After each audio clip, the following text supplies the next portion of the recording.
Bonsoir à toutes, bonsoir à tous. Merci de nous rejoindre pour ce nouveau numéro de Mont des Arts, Molenbeek, capitale culturelle européenne 2030. Ça sonne bien, hein. On l'écrit d'ailleurs sur les murs. Regardez cette photo et on y croit évidemment, d'autant plus que en octobre dernier, on apprenait que la commune se retrouvait avec Namur et Louvain dans le dernier carré des villes belges pour l'obtention de ce titre prestigieux. Mais évidemment, le chemin est encore long, n'est-ce pas, et peut-être semé d'embûches, car il va falloir évidemment rassembler tout le monde autour d'un projet commun. C'est un véritable défi dans une commune à l'image un petit peu ternie, on va en parler, et où la vie culturelle connaît en ce moment des hauts et aussi des bas. Alors côté haut, la Maison des Cultures et la Biennale de la photographie qui ouvre ses portes aujourd'hui, ce soir, avec pour thème, tiens donc, Molenbeek, et puis côté bas, le musée d'art moderne, le MIMA qui vient de fermer définitivement ses portes, ou encore l'espace de création La Vallée, en grosse difficulté et qui cherche de nouveaux partenaires, on va en parler également. Allez, on traverse ensemble le canal pour ausculter cette commune vibrante tout de même et pleine d'espoir malgré de nombreux défis à relever. Et on va en parler de ces défis avec tout d'abord Axel Pleig. Bonsoir Axel. Bonsoir. On est ravi de vous avoir Axel, vous êtes le directeur de l'Académie des Arts Visuels de Molenbeek. Ça veut dire, c'est quoi? C'est art plastique, photo, tout ça? C'est une quinzaine d'arts visuels différents, donc de la photographie à la sculpture. Et donc voilà, c'est tous les arts visuels, enfin pas tous, mais en tout cas une bonne partie. D'accord. Et vous êtes organisateur ou co-organisateur de cette biennale? Alors, on a la chance depuis c'est la troisième fois qu'on participe à la biennale. Ça veut dire que les élèves de photographie, sous la direction de leurs professeurs, sont invités à participer. Donc il y a une vingtaine d'élèves qui participent à la biennale. Ah ça c'est super pour eux, ça. Ils doivent être hyper excités en ce moment-là, au moment où on vous parle. Alors, Fatima Zibou est avec nous. Bonsoir Fatima. On s'est croisés il y a quelques jours à la foire du livre. Vous m'avez dit, il faut qu'on parle de Molenbeek 2030. Et je me suis dit, mais pourquoi? Et puis je me suis dit, mais oui, bien sûr, il faut en parler, plus que jamais. Vous êtes la la co-chargée de mission avec Yann Goossens. Yann Goossens, qu'on salue, ouais. Ça se passe bien pour l'instant? C'est un magnifique challenge. C'est un gros défi de faire de Molenbeek la capitale européenne de la culture en 2030. Quand on dit challenge, ça veut dire c'est du boulot, c'est beaucoup de boulot. D'accord. Écoutez, on va en parler dans cette émission. Arnaud Matagne est avec nous également. Bonsoir Arnaud. Bonsoir. Il y a Axel qui vous regardez là parce qu'effectivement vous êtes le commissaire. Oui, tout à fait. De cette biennale. Deuxième édition déjà? Troisième déjà. Ah oui, pardon. Oui. Donc j'ai ce grand plaisir d'être à la tête de la biennale pour la troisième année.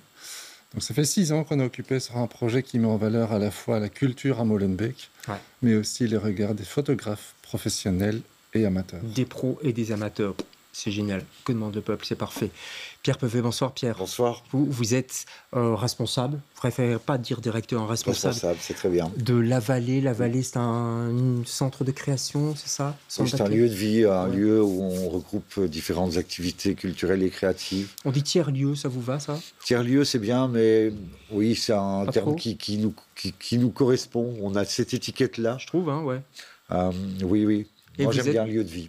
Voilà, et vous traversez, on va dire, comme on dit dans l'aviation, une zone de turbulence pour l'instant. On a aussi un gros challenge. Ouais, fameux challenge. On va en parler dans cette émission, vous êtes là pour ça. On va commencer dans l'optimisme, tout de même. Et j'espère qu'on terminera l'émission dans l'optimisme aussi, avec cette carte postale signée Molenbeek 2030. Here we come. On y va.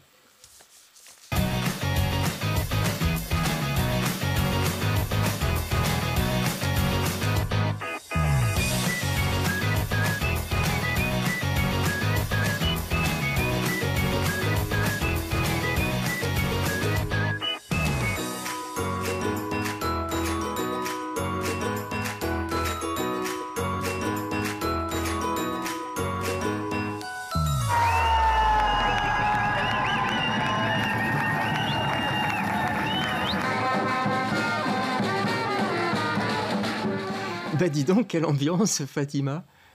C'est joyeux, hein? C'est beau, hein? Ah oui, franchement, c'est beau. Je suis très fière de ces images parce que ça montre concrètement, en fait, tout le potentiel que peut avoir ce titre de capitale européenne de la culture. Molenbeek en a besoin. Ouais, on sent que Molenbeek en a besoin, ça on va en parler, mais on sent que la rue est là, que la commune est derrière, les habitants sont derrière. Tout à fait. C'est vraiment un ensemble d'acteurs qui se réunissent derrière cette candidature. Donc, c'est au quotidien des dizaines de personnes qu'on rencontre, le secteur associatif, le secteur culturel, l'enseignement, le monde académique, le secteur économique. On est en front commun pour défendre cette candidature. Monde académique, donc je me tourne vers Axel Plek. Est-ce que vous êtes au courant, vous les suivez de près, ceux qui travaillent pour Molenbeek 2030 ? Mais bien sûr, on est au courant de tout, les infos, enfin tout ce qui Molenbeek est petit, hein. Molenbeek est petit, et puis surtout, on essaie d'être là. Donc, j'ai rencontré Fatima. Il y avait le lancement au bord du canal. Il faisait pas très beau, mais il y avait une ambiance magnifique. Et donc, voilà, on travaille peut-être pas directement ensemble, mais en tout cas, on est au courant. Ça montre qu'il y a une dynamique quand même, Pierre Pevet, à Molenbeek. Clairement, il y a une dynamique. Il y a énormément de projets qui ont vu le jour ces 10 dernières années à Molenbeek. On était un des premiers projets à arriver, mais on voit énormément de projets. On voit un déplacement en fait de la culture. Molenbeek est l'ancienne partie industrielle de la ville de Bruxelles. Oui, c'est vrai. Et donc, ça laisse des espaces. Il y a clairement aussi une question de loyer, de prix de l'immobilier. On est quand même une commune qui est accessible et donc ça fait un déplacement de la culture. Avant, les gens n'osaient pas traverser le canal. Maintenant, c'est devenu une habitude pour la plupart des gens. Même si ça se boboise un tout petit peu du côté du canal, non ? Ça se boboise le long. Je vois le sourire de Fatima. Je dirais que ça se boboise le long du canal, mais si on rentre dans Molenbeek, je pense qu'on peut plus parler de mixité que de boboisation. D'accord. Allez, alors j'ai compté biennale, donc biennale maintenant, 2025. J'ai compté hop, tous les 2 ans jusqu'en 2030. Vous y serez pas ou alors On n'y sera pas, mais on y sera d'une autre manière, de toute façon. Donc, quels que soient les enjeux, Molenbeek 2030, on y sera. Donc depuis maintenant plusieurs mois, la Maison des Cultures est à côté avec, bien sûr, sur le côté devant, derrière Molenbeek 2030 pour porter cette candidature et y arriver. Et plein d'associations culturelles et autres de Molenbeek. Est-ce que tout d'abord ça vous a surpris cette décision en octobre de vous sélectionner? C'est en octobre dernier, je crois. Est-ce que vous étiez surprise? On était là, nous, avec nos caméras aussi. On a vu des éclats de rire, enfin des éclats, par contre, de joie. Oui, tout à fait.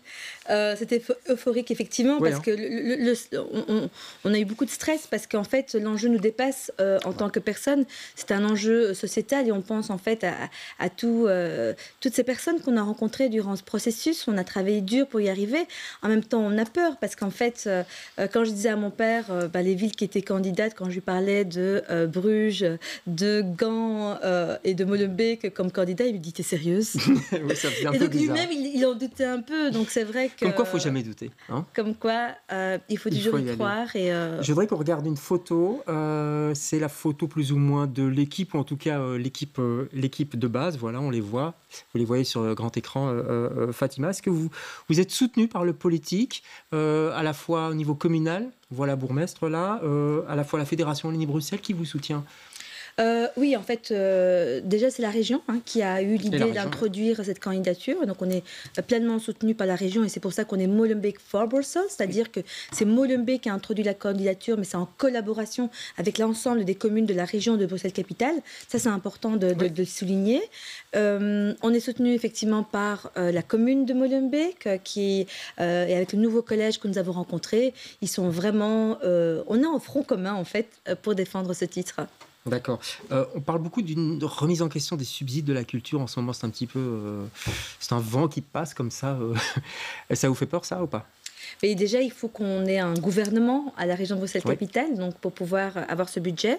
Mais on est en collaboration avec tant les partis de la majorité que de l'opposition. Ce qui est beau dans ce projet, c'est qu'il est soutenu à l'unanimité par tous les partis, que ce soit au niveau de la région de Bruxelles-Capitale ou au niveau de la commune de Molenbeek. Et ça, c'est une garantie aussi pour le jury européen de pouvoir porter cette candidature. C'est vrai qu'on n'a pas de gouvernement pour l'instant. Je ne sais pas jusque quand. Voilà, je ne suis pas Madame Irma, personne. Ça vous pose un problème aussi, vous? Dans la situation dans laquelle on se trouve, c'est certain qu'on a besoin de réponses et de réponses rapides. Bon, nous, on a contacté les différents niveaux de pouvoir. Ouais. On a eu des réponses de certains, d'autres n'ont pas encore donné signe de vie. Mais on a quand même eu énormément de messages de soutien et on reste assez positif. De la part de qui?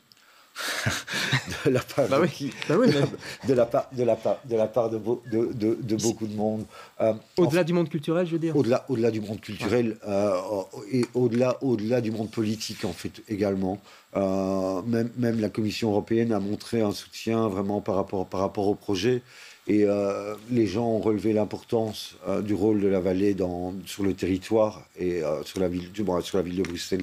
C'est la région bruxelloise. Ouais. Pour la Biennale, il y a un petit peu de sous de la région ou pas du tout? Alors, la Maison des Cultures travaille sur des financements qui sont octroyés par la Fédération Wallonie-Bruxelles et la COCOF. D'accord. Donc, on a la chance de ce côté-là d'être dans un confort. Indirectement à la région, vous confirmez, Axel?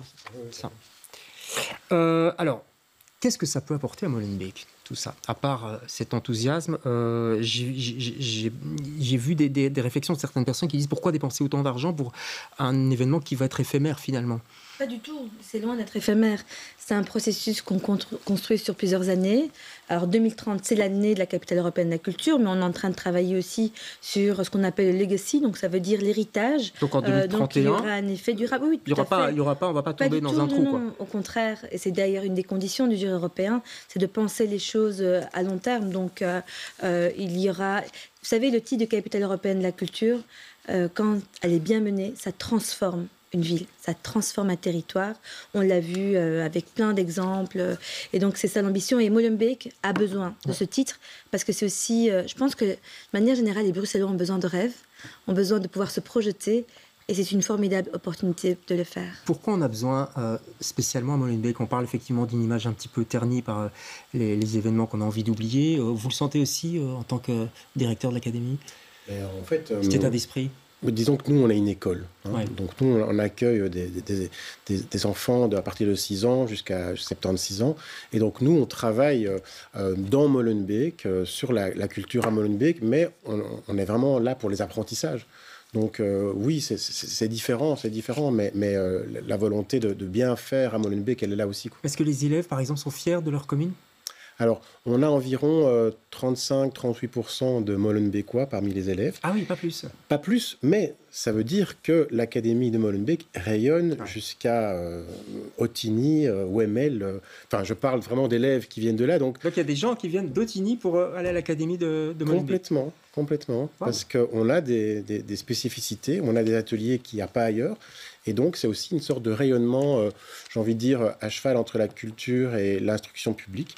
Et donc, on peut être fier aussi de ça. Bah oui, et ça casse un petit peu quand même les clichés, les idées parfois noires. Pourtant, c'est pas facile quand même de faire de la culture à Molenbeek. La Maison des Cultures fonctionne bien. Il y a beaucoup d'assos culturels. Il y a effectivement la Biennale, des spectacles au Carreveld aussi dans un autre style qui fonctionne bien en été. Mais, parce qu'il y a toujours un mais, il y a l'exemple de ce musée, le MIMA, qui a fermé ses portes en début d'année. Regardez. Des salles complètement vides un samedi, une situation qui ressemble un peu aux 6 derniers mois au MIMA. Alors le musée va fermer en janvier, au grand désarroi de ses visiteurs. Je suis très déçue. Je trouve que justement ça permet aux gens du coin, de Bruxelles, d'avoir encore un lieu culturel. Moi j'aime bien venir avec mes enfants et aussi ouvrir leur regard à l'art. Et il n'y a pas beaucoup en tout cas de musées ici dans le coin. Et donc voilà, très déçue. Je trouve ça vraiment dommage. L'art accessible et populaire, c'était l'un des credos du musée. Pour cette enseignante brugeoise, c'est un outil précieux qui s'en va. Je viens chaque année avec mes élèves de 6e secondaire. C'est un musée qui se concentre sur le street art. Cela n'existe pas à Bruges. Ce n'est d'ailleurs pas très courant. Et on voit toujours quelque chose de différent ici. C'est chaque fois une surprise et c'est très accessible pour les élèves. L'année a pourtant bien commencé avec des records de fréquentation, mais en avril, une première baisse survient, puis en juillet, une chute sans précédent suite à la fermeture de la rue devant le musée, une rue qui ne devrait pas rouvrir avant 1 an et demi. Le musée dépend à plus de 50% des revenus de billetterie, alors face au manque de perspective, il a décidé de fermer. On a imaginé beaucoup de scénarios. Mais pas celui-ci pour une fermeture. On n'imaginait pas que ça arriverait. Et donc, voilà, c'est la surprise. Mais on veut surtout penser à tout ce que l'on a réalisé. Et c'est ça qui est le plus important. En 9 ans, le musée a attiré 400 000 visiteurs. À ce stade, il n'envisage pas de déménager. Voilà, 400 000 visiteurs, plus de 17 expos, je crois, quel gâchis tout de même. Vous y alliez avec vos élèves à ce musée? Oui, tout à fait. Donc notamment, on a un cours d'infographie et la prof était toujours curieuse de ce qui s'y passait. Ouais. Et même illustration et tout ça, c'était un musée qui était un passage obligé, j'ai envie de dire. Il ferme définitivement ses portes. Pour des raisons de travaux, mais pas seulement, problème d'accessibilité, puis il y a eu le Covid, ils en ont souffert aussi. Ça fait un petit peu peur, c'est pas très encourageant, ça? C'est pas très encourageant. Je pense aussi que c'est un musée qui faisait attention à avoir de la présence des artistes locaux. On a pas mal d'artistes de la vallée qui ont exposé. Il y avait des passerelles entre vous deux. Hein. Énormément de passerelles. Et ça donnait pas mal de visibilité à des artistes. Et donc ça, c'était vraiment un avantage. Alors, en parlant de passerelles, c'était aussi, je trouve, un musée qui attirait beaucoup de monde et qui faisait traverser le canal du Mont. Ces passerelles étaient fortement utilisées. Ça vous a fait mal au cœur, ça, Fatima, cette nouvelle? Oui, bien sûr, c'est vraiment un coup dur pour la culture et un coup dur pour Molenbeek. Et c'est vrai qu'on l'a appris comme ça et je pense que ce qu'il aurait fallu, c'est créer une task force pour sauver le MIMA tous ensemble. Et ça n'a pas été fait. Quand la vallée était en danger, Pierre a pris le temps de téléphoner à quelques personnes et on en était tous ensemble derrière pour soutenir la vallée. Là, et je pense que vraiment, pour les institutions culturelles qui sont en danger, c'est vrai qu'on entend dans l'interview, on parle de surprise, mais en fait, on ne doit pas être seul face à ce gouffre, face au déficit budgétaire. Et donc, c'est important de se serrer les coudes pour faire rayonner la culture. Arnaud, vous y alliez de temps en temps aussi? Bien sûr, mais j'y allais évidemment déjà en tant que citoyen. Donc, c'est un endroit incontournable du côté molenbeekois, mais qui rayonnait au-delà du canal. Bien sûr. Et donc, on ne peut que regretter qu'un acteur culturel majeur quitte et la commune et Bruxelles. Un acteur en moins, un musée en moins. Vous occupez du musée d'histoire, vous. Oui, tout à fait. Il n'y a pas énormément de musées non plus. Et c'est bien dommage. Et c'est vrai qu'il y avait des passerelles. On va parler de la vallée. On est allé faire un petit tour aussi il y a quelques semaines. Parce que l'ambiance était un peu morose. Regardez. Samuel est styliste et costumier. Depuis 2016, c'est dans cet atelier partagé de la vallée qu'il coud, crée et dessine.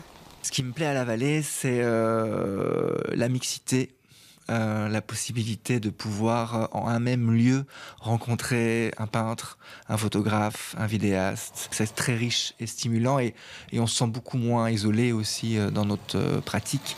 L'isolement, Samuel a peur d'être contraint d'y retourner. Un risque de fermeture plane sur le lieu créatif. C'est un gros stress parce qu'il faut redéménager, il faut retrouver un lieu chouette, pas trop cher, où on peut stocker, avec beaucoup d'incertitudes, parce que ça reste quand même des milieux très précaires. Des craintes partagées par Jérôme. S'il devait retrouver un atelier comme celui qu'il occupe depuis 8 ans, cet artiste plasticien s'attend à un véritable parcours du combattant. C'est toujours très compliqué de retrouver un espace de travail qu'on doit un peu adopter. C'est un déménagement. C'est déjà le trouver parce qu'à Bruxelles, je ne suis pas sûr qu'il y ait énormément de place pour le nombre de personnes qui vont être en demande au moment où, si la fermeture se fait, est vraiment actée. Au total, ils sont plus de 200 résidents à travailler à la vallée. Parmi eux, des artistes, mais aussi des labels ou ASBL à but éducatif. Face à la situation, l'équipe ne jette pas l'éponge. Le projet est développé par la coopérative Smart et le conseil d'administration a décidé d'arrêter sa participation dans le projet.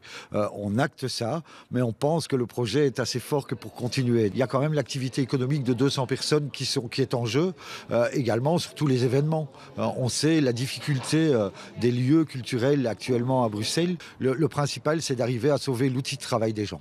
Installé à Molenbeek depuis 10 ans, des négociations sont en cours pour sauver la vallée. Voilà, reportage de Charlotte Verbrugge. Allez, donnez-nous de l'espoir. Vous m'avez dit en arrivant, c'est bon, j'ai une bonne nouvelle. On ne fermera pas. Voilà, en tout cas, on ne fermera pas. On ne fermera pas. Il y avait donc le reportage date de janvier. Oui. Le mois où le conseil d'administration de Smart a décidé d'arrêter le projet.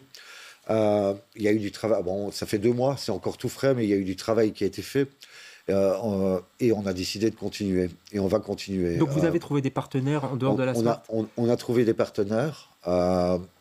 il y a encore des discussions. On doit retravailler un peu le modèle économique, mais on a la certitude qu'on ne fermera pas en octobre 2025. Ça, c'est certain. Génial. Donc le lieu reste... Continue. Et toujours aidé par les pouvoirs publics aussi ou... Alors, on n'était pas aidé par les pouvoirs publics, on était un projet privé. C'est la coopérative Smart qui bouchait le trou, j'ai envie de dire. Mais comme ils ne sont plus là mais il faut trouver des solutions. Comme je l'ai dit, on doit améliorer un peu le modèle économique. Les pouvoirs publics, on est en contact avec eux. Je pense qu'ils ont réalisé, ils se rendent compte de l'intérêt et de l'importance de ce projet. Et les messages sont positifs, vraiment positifs. Allez. Ouf, un peu de positif dans cette émission avec effectivement Molenbeek for Brussels 2030, c'est aussi du positif. Et puis la biennale tout de même, hein. Parlons-en de cette biennale. On va regarder l'affiche de cette biennale, 3e biennale. Elle est belle d'ailleurs avec plusieurs photographes effectivement professionnels et amateurs. Professionnels tout d'abord Anne-Sophie Kostenhomme. Très bonne photographe que vous accueillez, elle a fait des photos sur Marseille. On va voir quelques photos. D'ailleurs, je crois que la première a été prise à Marseille. Je vous demandais de les commenter. Ça, c'était Marseille. Et puis, elle est venue à Molenbeek faire des photos, c'est ça, Arnaud ? Voilà. Donc, Anne-Sophie avait déjà participé à la précédente biennale et on était resté en contact au fil du temps. Ça, c'est Molenbeek, la photo. Et il y a plusieurs... Oui, ça, c'est Molenbeek. Ça aussi. Et au fil du temps, elle m'explique sa carte blanche à Marseille, une résidence qu'elle a obtenue. Et je me dis, mais tiens, en fait, pourquoi est-ce qu'on ne demanderait pas aux photographes de déambuler, d'arpenter, de gratter ce que Molenbeek cache, tous les trésors qui sont un peu enfouis, parce que c'est une commune qui est enfouie dans sa discrétion parfois. C'est vrai. Ouais. Et donc, c'est un diamant qu'il faut aller un petit peu chercher, polir et le faire sortir petit à petit. C'est une belle image. Donc, il y a des photos d'Anne-Sophie Kostenhomme. Il y a des photos... On va voir d'autres photos, d'autres photographes professionnels. Voilà. Donc, ici, on voit un travail d'un duo de photographes, des jeunes qui sont issus de l'école 75, Justine Menghini et Hugo Istas, qui se sont intéressés au parc L28. Oui. Et ce parc est assez fréquenté par les habitants comme une sorte d'extension de l'appartement, une extension de son chez-soi, un tiers-lieu, ou en tout cas une façon d'être dehors, mais chez soi aussi. Et c'est ça qu'ils ont voulu montrer, que vous pourrez voir à la Maison des Cultures. La Maison des Cultures, justement, il y a des amateurs, et les amateurs, ce sont vos élèves, c'est ça ? Voilà, une vingtaine d'élèves qui, eux, vont exposer à Lion City. Donc là, on est en face de Up, hein, c'est ça Non, Lion City, c'est l'ancien siège social de Deleuze, à rue de Seghem. Et donc un lieu... Mais c'est en face de Up, hein, Oui, mais moi je... Désolé, c'est pas grave, il y a un chapiteau. Voilà. Mais donc un lieu très intéressant qui va accueillir donc une vingtaine d'élèves. Et j'ai envie de souligner l'idée que nous, on a une école, que derrière ces photos, il y a 2 profs, Hélène Petite et Nicolas Clément. Et en fait, ce qui est intéressant dans la démarche d'une école, c'est que le résultat, c'est les élèves, une vingtaine d'élèves, mais par contre, l'accompagnement, la direction, le soutien, l'encouragement, parce qu'il y a 50 élèves de photos, mais il a fallu aller chercher les 20 qui se sentaient prêts. Et ça, c'est le travail des profs. Et le résultat, il est magnifique et on est impatient de vernir ça le 4 avril. Et l'idée, ça sera le 4 avril. Le 4 avril. Oui, parce qu'il y a 2 ouvertures. Donc, il y a une ouverture ce soir. Oui, à la Maison des Cultures. Oui, ça, c'est le gros, on va dire. C'est le gros, mais en tout cas, il y a un demi-gros qui va suivre. Demi-gros, c'est pas très joli comme expression. Non, mais 2 demi. Oui. Et je voulais aussi appuyer le curseur sur cette jeunesse molenbeekoise qui nous émerveille. Et vraiment, je pèse mes mots. On a au sein de la Maison des Cultures un atelier ciné-photo avec des jeunes qui participent à cet atelier. Et ce soir, on aura aussi l'occasion de voir leur Molenbeek. Et je vous engage vivement à venir les voir. Bien sûr, on va tous aller. Fatima, vous allez voir ça, c'est encourageant quand même, la jeunesse. Oui, je suis très émue quand je vous entends, parce qu'effectivement, Molenbeek mérite beaucoup mieux que le traitement médiatique qu'on en fait dans l'actualité. C'est-à-dire que moi-même, qui suis molenbeekoise, chaque jour, je découvre des artistes incroyables. Il y a des galeries, il y a des ateliers, il y a vraiment... Et donc, j'invite tous les téléspectateurs à venir oser franchir ce canal et découvrir vraiment tous ces talents. Vous confirmez, il y en a plein chez vous aussi, qui vont rester, donc, des artistes molenbeekois. Oui, bien sûr. Il y a plus ou moins 200 personnes qui travaillent quotidiennement chez nous, oui. Et ils restent, et ça c'est la bonne nouvelle du jour. Oui. Ils pourront rester. Il me reste 30 secondes. J'ai vite montré quand même le livre. On parlait tout à l'heure d'Anne-Sophie Kostenop. Ça, c'est son livre consacré à Marseille. C'est des superbes photos, superbes textes également. On peut se le procurer, je crois, dans les librairies. Dans les librairies. Et par rapport aux expositions de la Biennale, on a sorti 3 catalogues. Donc, qui seront disponibles. Parce que et le troisième. Oui. De toute façon, il faut aller voir ces expos en vrai. Et puis, j'ai envie de signaler votre livre aussi. C'est pour ça que je vous avais croisé à la foire du livre Grand-mère en lumière. C'est un collectif, 8 artistes, 8 autrices. Oui, c'est ça.